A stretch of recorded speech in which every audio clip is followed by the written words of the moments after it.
vamos a hablar de encefalopatías tóxicas el día de hoy, el enfoque por imagen, algo más bien un poco grande. Entonces, el diagnóstico de estos desórdenes es un reto por imagen, usualmente porque muchos de los patrones que nos van a dar se van a mezclar entre sí.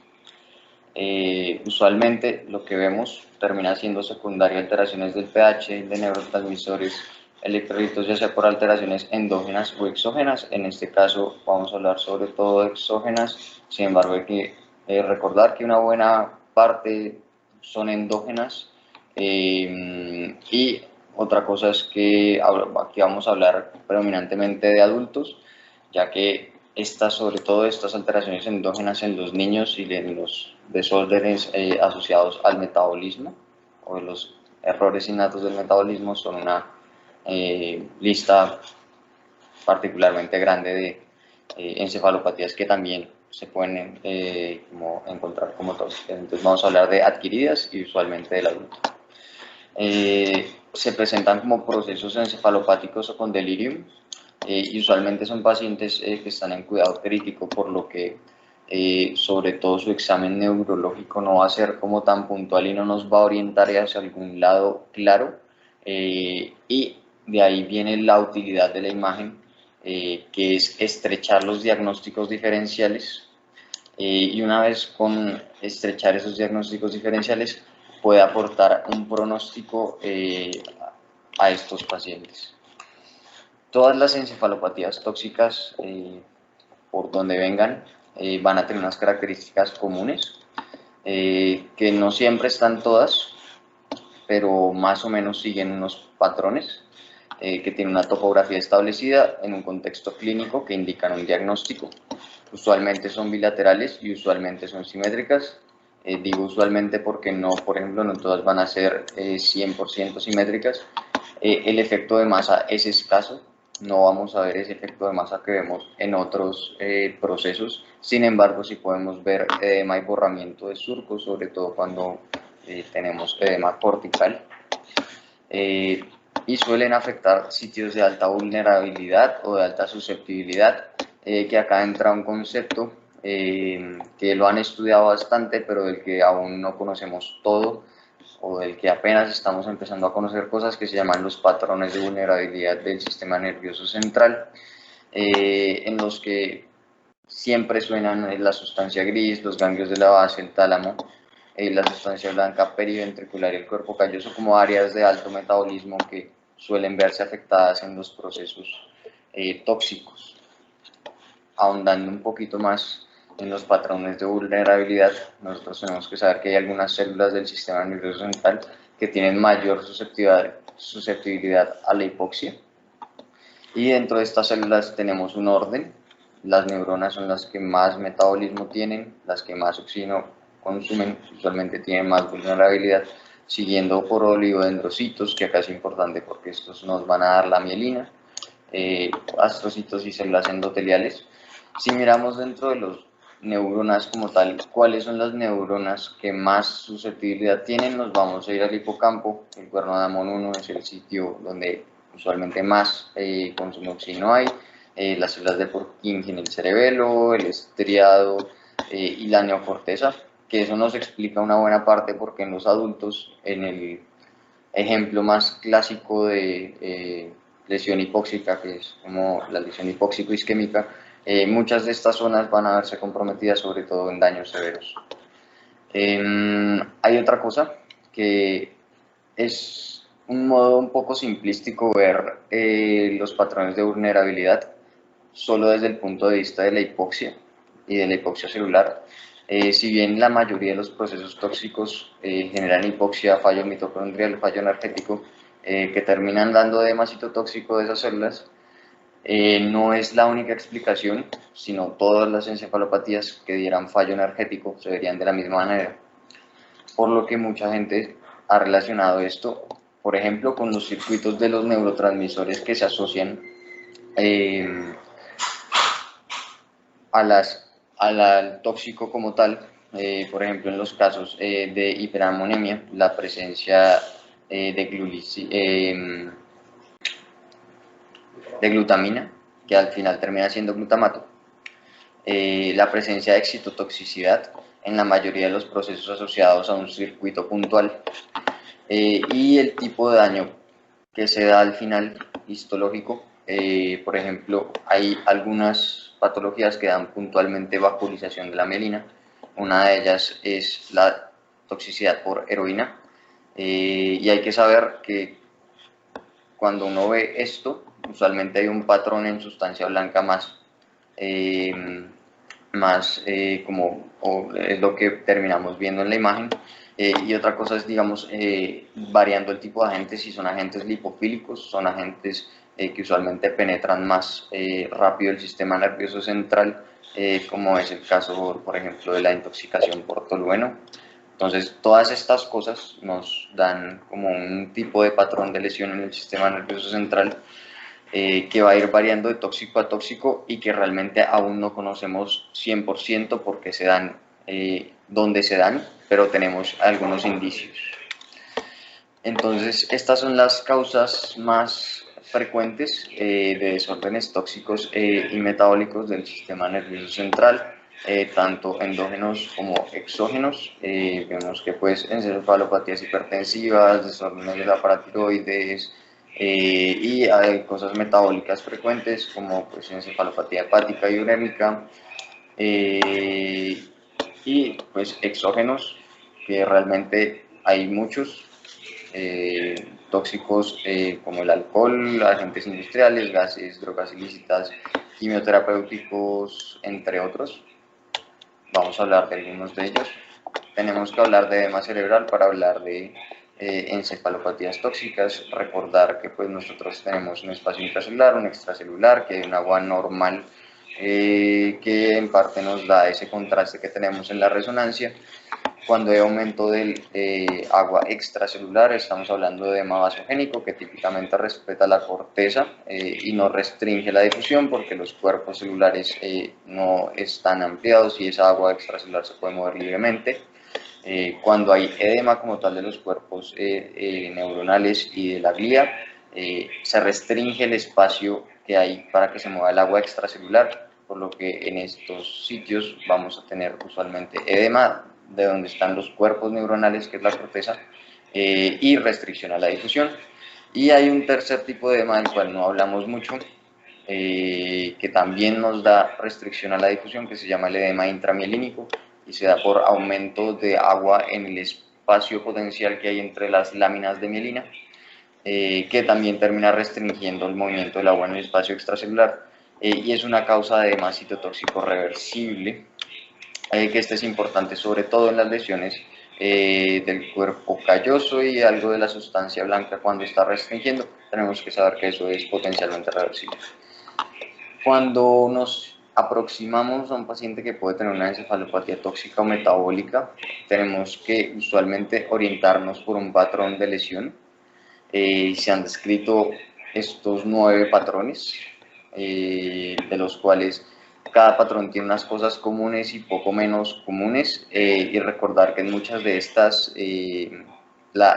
una de las encefalopatías que no es propiamente tóxica, que es la encefalopatía hipóxico-isquémica, va a ser como parte dentro del diferencial.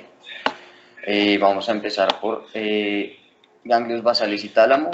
En ganglios basales y tálamo vamos a tener que definir si hay hiperintensidad en T2, hipointensidad en T2 o hiperintensidad en T1, y dependiendo de eso nuestra lista se va cortando un poquito. Lo primero que vamos a ver es hiperintensidad en T2. Acá vamos a tener lo primero, encefalopatía de Wernicke.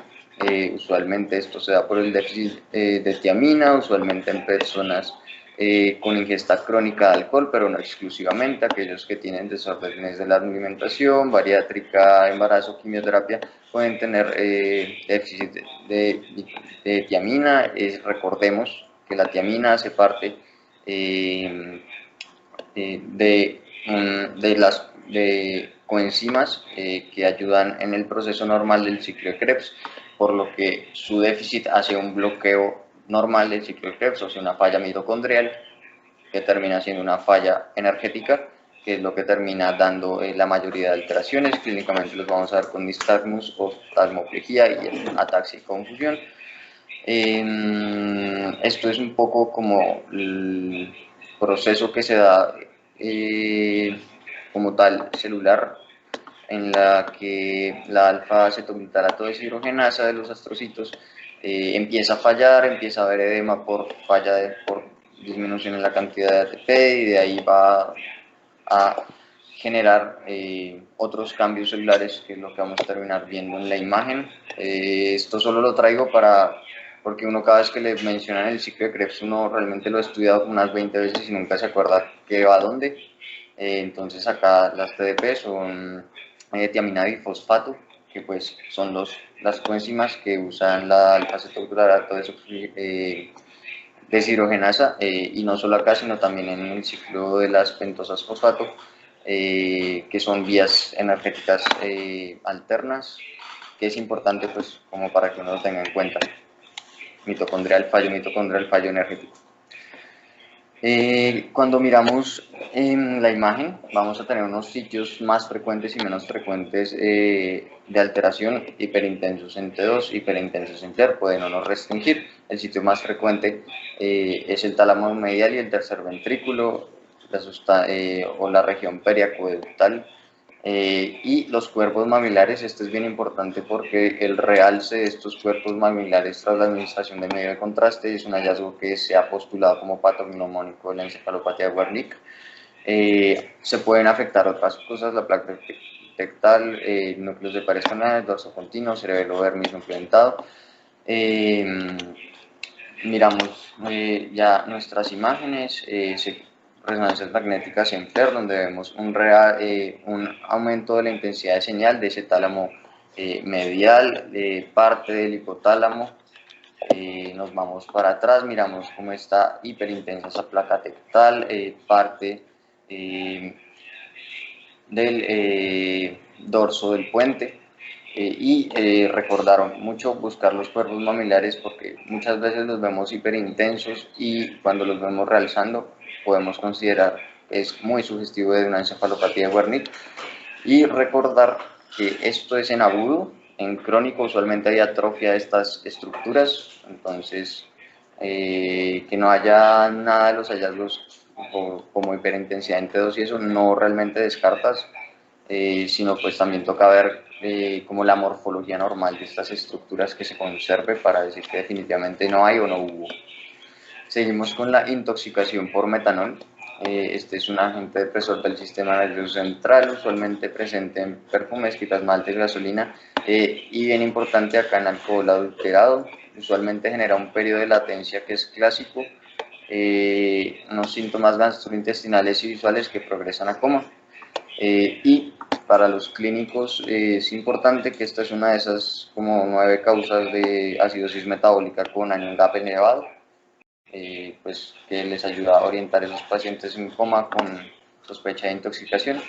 Para nosotros hay un hallazgo muy típico, que es la presencia de necrosis del putamen, que pues es la parte como que se va a ver hiperintensa en T2, pero también se puede ver hiperintensa en T1, porque usualmente tiene hemorragia y usualmente en los bordes de esa necrosis podemos ver residuos de la degradación de la hemoglobina un poco más viejos. Usualmente también puede comprometer fibras subcorticales, que las incluya o no las incluya pues es variable, entonces nos tenemos que concentrar más en el patrón gangliobasal, que es el que predomina.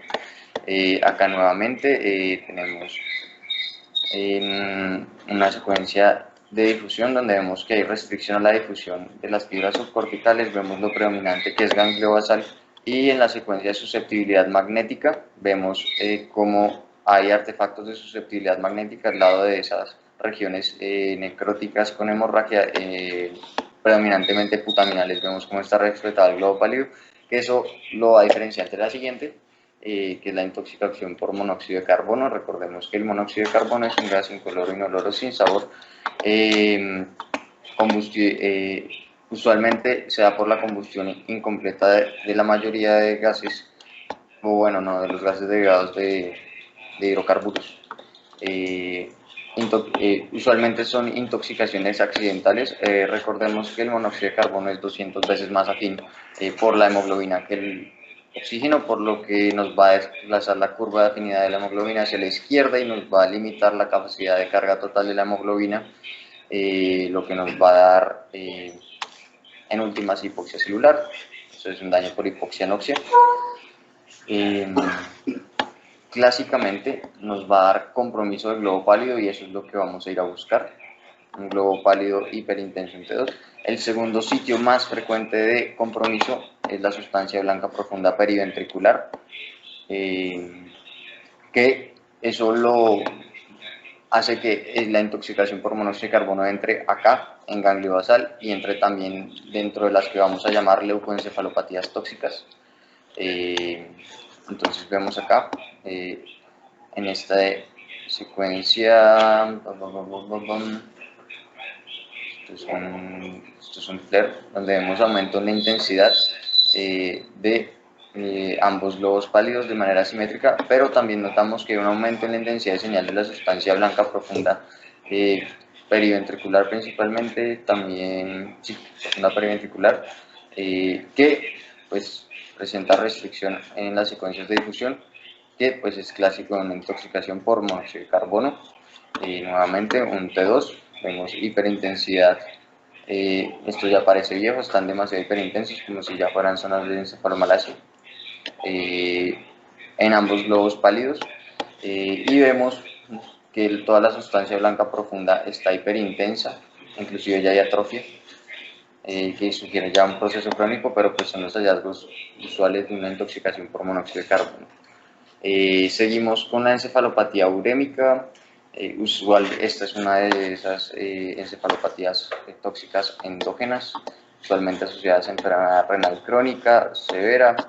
Tiene una patogénesis compleja en la que se acumulan toxinas, particularmente guanidinas. Da alteraciones en movimiento, mioclonus, temblor, convulsiones, alteración del estado de conciencia. En patrones de imagen tiene 3, ganglio basal, que es el más común, por eso está dentro de nuestra lista de diagnóstico diferencial, similar a PRES y como una leucoencefalopatía.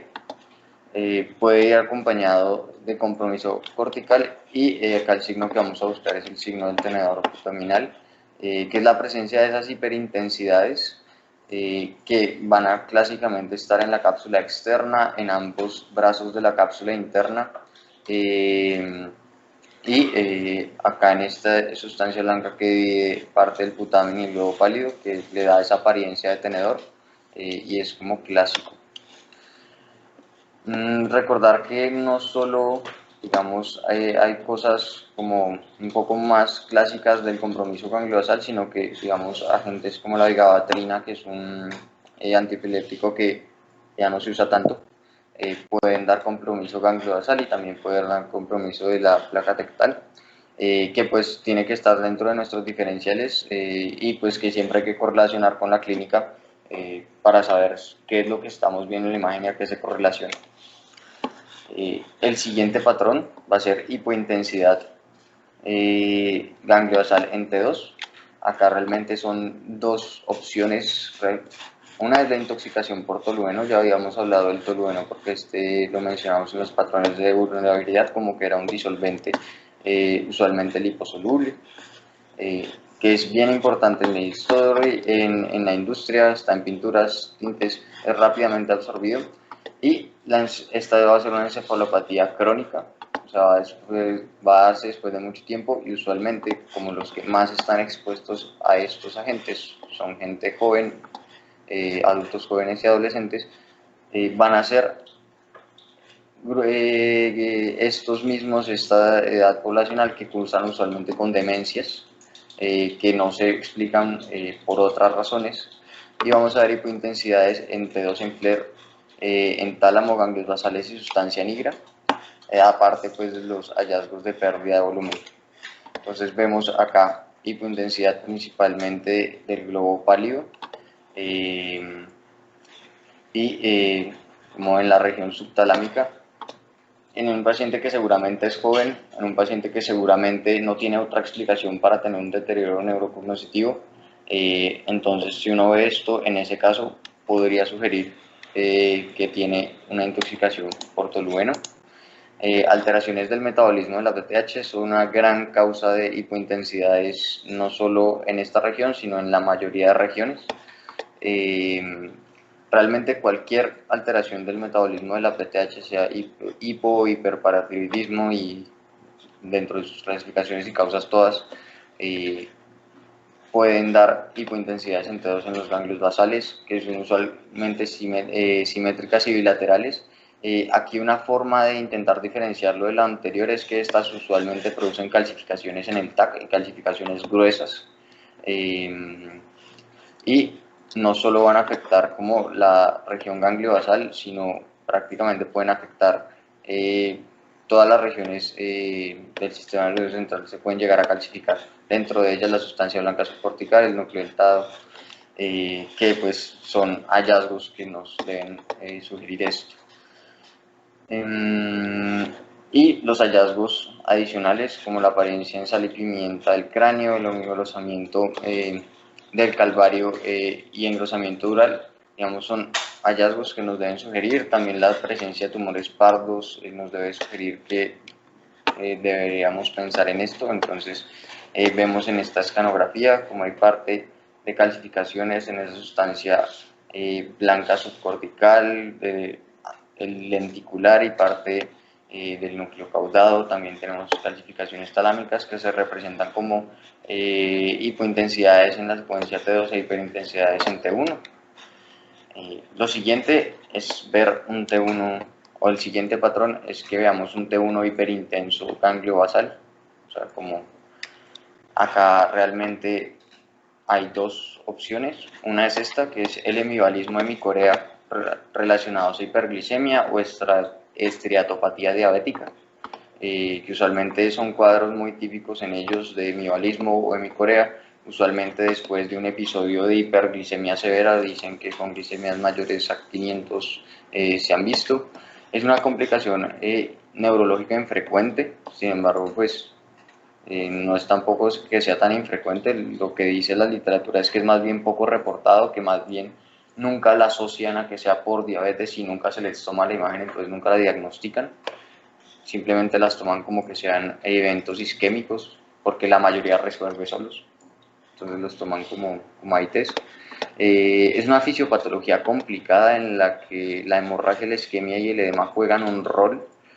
También han postulado que esto se ve hiperintenso en T1 porque hay depósito de metales pesados como transitorio en esa zona, sin embargo no se sabe. Esta es una resonancia de un caso que yo vi hace mucho tiempo, de un paciente de 73 años que llegó con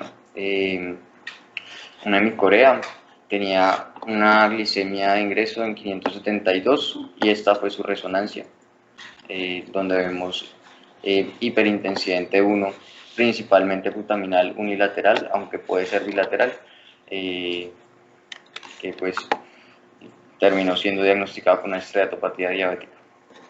Y la otra cosa que nos puede dar hiperintensidad en T1 ganglio basal es la encefalopatía hepática crónica. Esta es potencialmente reversible, usualmente se asocia a disfunción hepática severa, historia de cirrosis, fallas motoras, pérdida cognitiva y que sea fluctuante, es como lo que nos muestra la clínica. ¿Por qué se ve hiperintenso en T1? Lo que más han dicho es que haya acumulación de manganeso en esta región. Esta es otra de esas cosas que puede verse en muchos lados, o sea, no es solo ganglio basal, es, por ejemplo, cuando uno ve hiperintensidad en T1 a lo largo de todo el tracto corticoespinal, también debería pensar en una encefalopatía hepática crónica, o la presencia de depósitos hiperintensos en T1 subcorticales, también puede pensar que es una encefalopatía hepática crónica. Entonces acá vemos en este FLAIR, como tenemos alteración o una hiperintensidad en T2, ganglio basal, principalmente en la región posterior del lenticular, y vemos como hay unas líneas hiperintensas subcorticales que representan depósitos en esta región. Este es como el algoritmo cuando nos aproximamos a las lesiones de encefalopatía tóxica gangliosales. Entonces ya los describimos más o menos como eran, si eran T2 hiperintensos, pensar en encefalopatía de Wernicke, intoxicaciones por metanol y por monóxido de carbono, y siempre buscar que no sea una encefalopatía hipóxico-isquémica, porque realmente puede verse perfectamente como cualquiera de las anteriores. Si es hipointenso y es joven y no tiene, digamos, alguna otra alteración o calcio en la imagen, toluveno es pues nuestra primera opción. Si no, pues desórdenes del metabolismo del calcio, que ahí pues ya toca entrar a mirar cuál. Si es T1 hiperintenso, globos pálidos bilaterales, encefalopatía hepática crónica, y si es unilateral y la historia compatible, esteatopatía diabética. Nos vamos al compromiso o la hiperintensidad de los núcleos dentados del cerebelo. Aquí realmente no son muchas. Tenemos la toxicidad por metronidazol. Este es un agente comúnmente usado en el tratamiento de infecciones bacterianas y por protozoarios. Raramente causa toxicidad. Usualmente son tratamientos prolongados de más de 25 días. Aquí tenemos uno hace no mucho. Usualmente son dosis que van mucho más altas del límite superior o de la dosis diaria permitida. La clínica es de disfunción cerebellosa, disartria, ataxia, dismetría de confusión, convulsiones. Usualmente vamos a ver hiperintenso el dedo, hiperintenso el flare, y no va a haber realce. Y puede tener lesiones en otros sitios como los núcleos vestibulares, el tegmento de los núcleos cerebrales superiores. Esta es una de esas cosas que nos puede producir un patrón de leucoencefalopatía que afecta principalmente el esplenio del cuerpo calloso, y eso es como lo que en últimas lleva al diagnóstico, el patrón del núcleo dentado hiperintenso más la leucoencefalopatía o de la parte retroesplénica. Se puede confundir, o estos mismos hallazgos puede darlos el tratamiento con isoniazida. Acá podemos ver que hay una hiperintensidad que bien describe la localización de los núcleos dentados, que pues es típica para metronidazol. La toxicidad por metilbromuro, que es un componente usualmente en pesticidas. Esto también es una de esas intoxicaciones crónicas, usualmente por inhalación. Puede dar neuropatía craneal, puede dar disfunción piramidal, puede dar cambios comportamentales, y vamos a ver los mismos hallazgos, más o menos la presencia pues, de compromiso periacueductal o del puente dorsal. Entonces vemos núcleos dentados hiperintensos, pero también vemos parte del dorso continuo y parte de la región periacueductal hiperintensa, que de nuevo aquí la cosa es que tenemos un patrón y tenemos que asociarlo con la clínica para llegar como al diagnóstico. El patrón solo nos da como una lista de diferenciales de los cuales vamos a ir descartando cosas de acuerdo a la clínica y a los otros compromisos. Entonces, compromiso del núcleo dentado, los que hablamos, toxicidad por metronidazol, toxicidad por metilbromuro. Sin embargo, pues pueden darle otras cosas, por ejemplo la encefalopatía de Wernicke, por ejemplo la toxicidad por vigabatrina, y recordar que el calcio depositado en algunos de estos sitios o puede depositarse en la mayoría de estos sitios y puede cursar con hiperintensidades en T2, aunque no es lo típico es que sea hipointenso en T2. Otro patrón es el cortical difuso, que va a ser hiperintensidad difusa de toda la corteza. Aquí vamos a tener la encefalopatía hipoglicémica del adulto, porque los niños se presentan un poco diferente. Los niños usualmente no es cortical, sino es córtico subcortical, y también afecta mucho de la sustancia blanca. En las clínicas, convulsiones y alteración del estado de conciencia, va a haber aumento de la intensidad en T2 y TWI, va a haber edema giral, que esto es típico acá, es de esas cosas que sí alcanzan a hacer algo de efecto de masa por ese edema, lo que va a borrar surcos. No va a haber hemorragias, que lo va a diferenciar de otras causas que pueden dar edema cortical. y usualmente es más parietal, seguido por la región temporal, seguido por la región occipital. Y acá otra cosa que lo puede llegar a diferenciar de otras causas de encefalopatía tóxica es que usualmente no compromete tálamo, o sea, es de las encefalopatías que compromete la corteza completamente sin comprometer el tálamo, que por ejemplo si uno viera eso comprometiendo el tálamo, podría, digamos, o tendría que hacer el descarte con una encefalopatía hipóxico-isquémica, como hemos visto en la región anterior. Esto porque se da usualmente, y al igual que la mayoría de cosas que nos llevan a encefalopatía tóxica, es déficit energético, en este caso porque no se suple la demanda energética de glucosa que necesita el cerebro, ya sea por una baja en la ingesta o un aumento en la secreción de insulina. Entonces, este es como el gráfico donde nos deja ver más o menos cuáles son las zonas más frecuentes en verde y menos frecuentes y variables en morado de lo que compromete la encefalopatía hipoglicémica del adulto.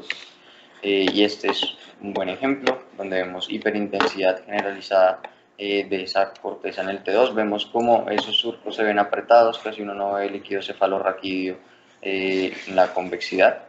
Vemos que es predominantemente parieto-occipital, sin embargo también compromete la corteza frontal y de la ínsula.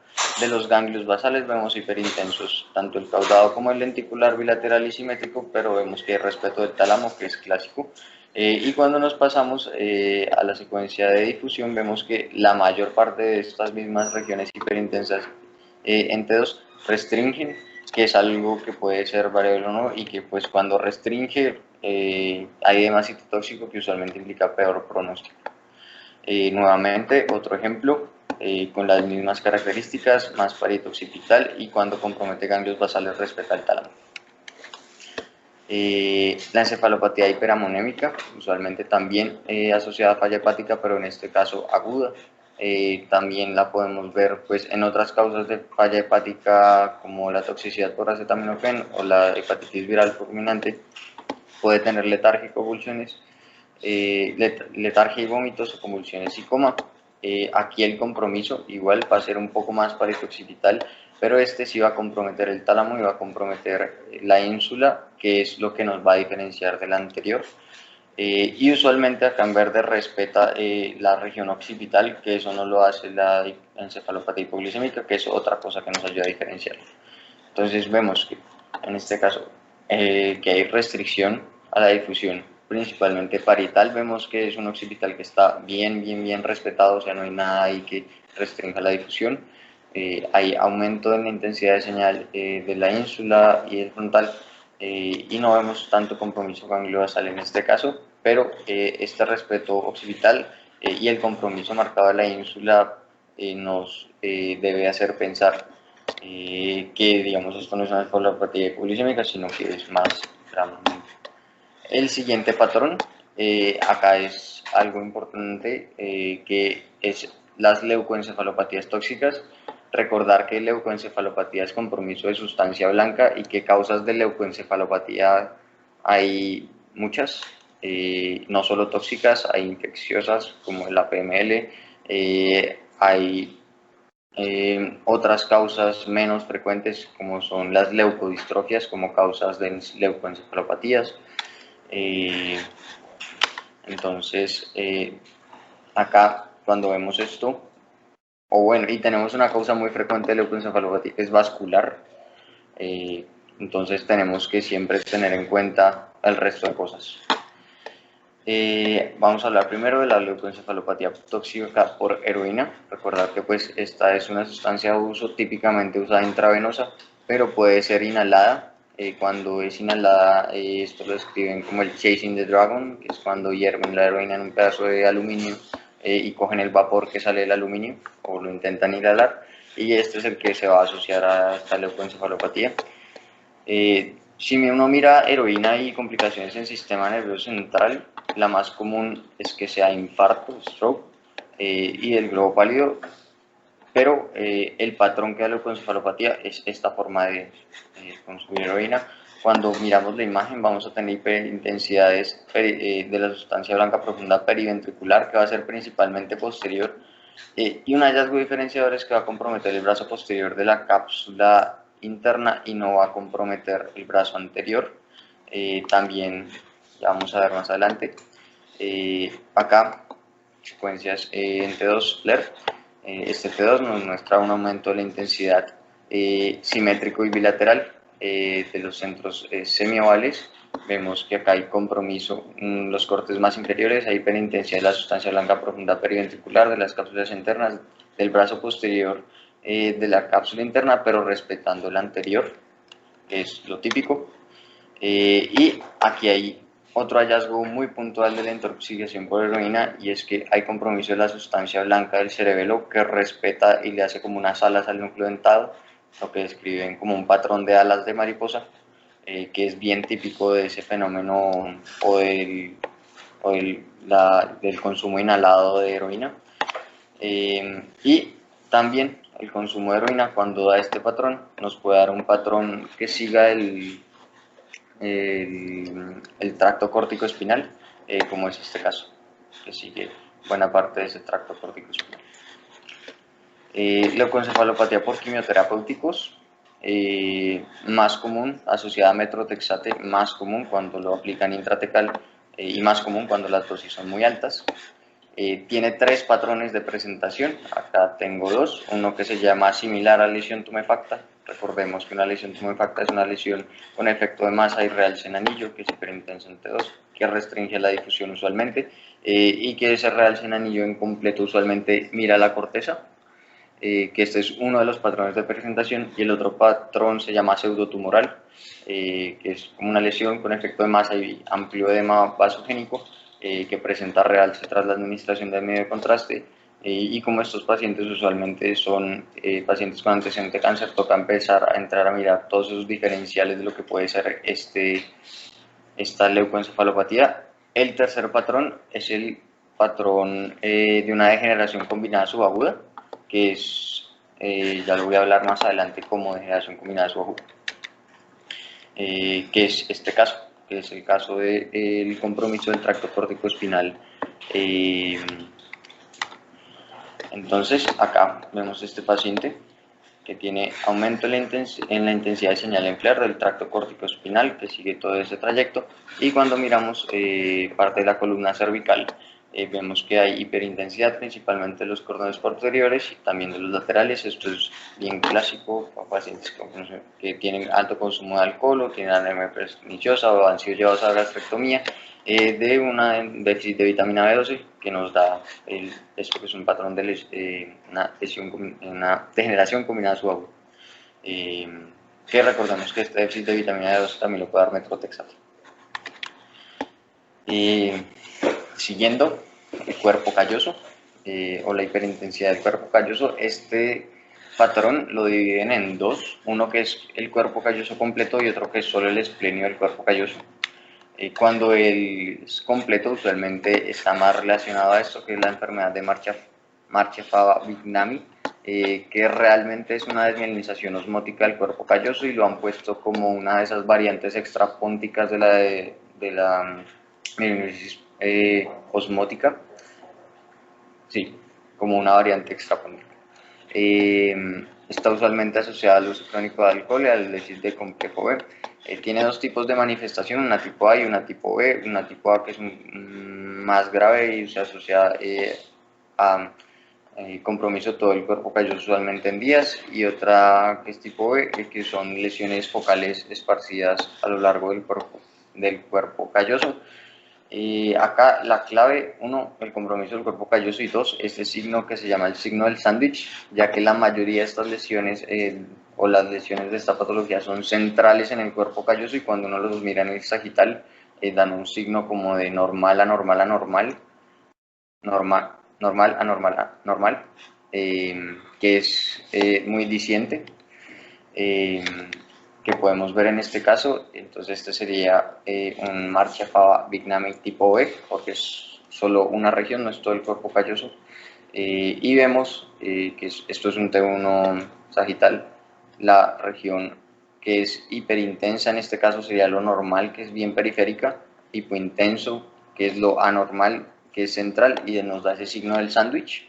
que es típico de esta enfermedad. Hay un conjunto de lesiones que se llaman lesiones reversibles del cuerpo calloso, que ya habíamos visto una cuando vimos la intoxicación por metronidazol, y se asocian a lo que ya habíamos comentado como edema intramelínico, que son causas de edema citotóxico reversible. Entonces hay que saber que hay muchas cosas que pueden producir esto, entre ellas antiepilépticos, infecciones virales, hipoglicemia, intoxicación alcohólica, hipernatremia.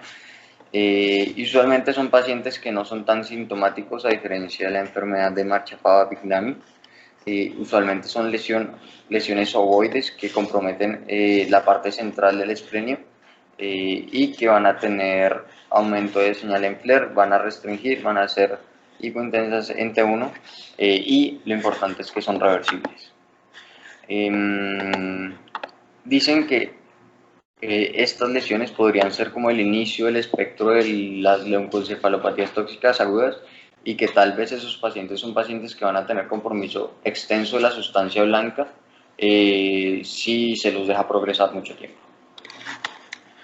Entonces vemos en este caso como una restricción focal en el esplenio del cuerpo, una área de restricción a la difusión focal en el esplenio del cuerpo calloso, que realmente pues esto es un hallazgo bien específico y tocaría correlacionarlo con la clínica para saber exactamente cuál es la causa.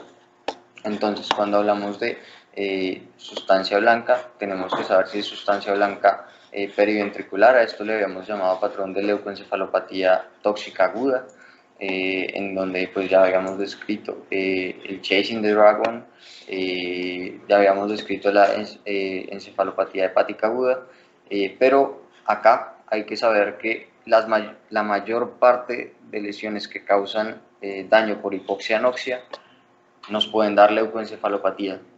La más clásica se llama leucoencefalopatía post-hipóxico-isquémica, que es esos pacientes que después de hacer la lesión hipóxico-isquémica cortical presentan una desmielinización extensa, y este mismo patrón lo sigue, por ejemplo, la intoxicación por monóxido de carbono. Y pues que hoy hay otras, como los quimioterapéuticos, que nos pueden dar esas leucoencefalopatías. Cuando miramos tractos corticoespinales, tenemos que mirar si es una degeneración combinada subaguda, correlacionar con los antecedentes, la clínica del paciente, si tiene una anemia, y si es en T1, ya habíamos hablado que en la encefalopatía hepática crónica puede haber depósito de manganeso que sigue ese tracto corticoespinal. Y cuando miramos cuerpo calloso, realmente hay un montón de cosas que resumen como lesiones retroesplénicas, y cuando es completo y es agudo y es muy clínico, pensar que puede ser un Marchapaba-Bignami. Las siguientes, que son lesiones asimétricas de sustancia blanca, en este caso vemos estas lesiones que presentan realce en anillo, algunas incompleto tras la administración del medio de contraste, y presentan restricción a la difusión. En este caso, que es una toxicidad por levomisol. Levomisol era un agente que se usaba como aditivo de la cocaína, y nos da este patrón de lesión tumefacta similar a que nos dan algunos quimioterapéuticos, y nos da clásicamente este realce en anillo completo. Hay muchos agentes citotóxicos que nos pueden dar compromiso asimétrico de la sustancia blanca y nos pueden dar hiperintensidades asimétricas perivenulares, que esto es muy típico de esclerosis múltiple. Recordar que no es la única causa de compromiso de sustancia blanca perivenular. Por ejemplo, los bloqueadores del factor de necrosis tumoral alfa también nos pueden dar eso, y la vincristina, que son leucemias, nos pueden dar eso. El último patrón es el compromiso de sustancia blanca paritoxipital. Acá tenemos el síndrome de PRES como mayor exponente. Recordemos que esto es un diagnóstico clínico radiológico donde tenemos una clínica y unas imágenes sugestivas que nos van a dar el diagnóstico. Las causas son múltiples: trasplante de médula ósea, sepsis, toxicidad relacionada al embarazo, enfermedades autoinmunes, quimioterapia. Y en cuanto a su fisiopatología, se había descrito teorías en relación a inestabilidad vascular, como vasoconstricción y dilatación. Sin embargo, actualmente se sabe que la mayor parte o una buena parte de este proceso se da por injuria endotelial, que tiene que ver con procesos inflamatorios, entre otros, por lo que actualmente está clasificada dentro de las encefalopatías tóxicas. Entonces, este patrón usualmente nos va a dar edema vasogénico, o sea, respeta la corteza parieto-occipital. Otro patrón que se llama surco frontal superior, que este es usualmente en este surco, porque este surco es más o menos el sitio donde está el área de irrigación, las áreas limítrofes de irrigación, y usualmente eso se presentan con más de un patrón, como vamos a ver ahorita en los ejemplos. Es variable que presenten hemorragias y es variable que tengan edema citotóxico, y eso usualmente implica más mal pronóstico. Es poco usual que tengan realce, y cuando tienen un realce es un realce parchado y mal definido. Entonces vemos este caso donde hay una hiperintensidad, sobre todo en la sustancia blanca subcortical parieto-occipital, que respeta esa corteza. Vemos que no hay hiperintensidad de la corteza, entonces ese edema vasogénico. Nuevamente en un corte coronal uno lo logra definir de mejor manera, y en estos pacientes pues puede haber más hiperintensidades más allá de acá, también en la región frontal. Es importante que el PRES como tal puede ser una manifestación o una entidad aislada, o puede ser manifestación de una toxicidad de otra cosa, o sea, como un patrón que se manifiesta de alguna otro tipo de toxicidad, como se ha descrito pues para tacrolimus y para ciclosporina. Entonces es algo que toca recordar. Creo que este ya es el último patrón, que es el patrón pontino central. Este caso pues es bien diciente. Vemos que hay una hiperintensidad en la región central del puente, que respeta estas áreas ovaladas que corresponden a los tractos córtico-espinales, y nos da como un signo de un tenedor o de un tridente.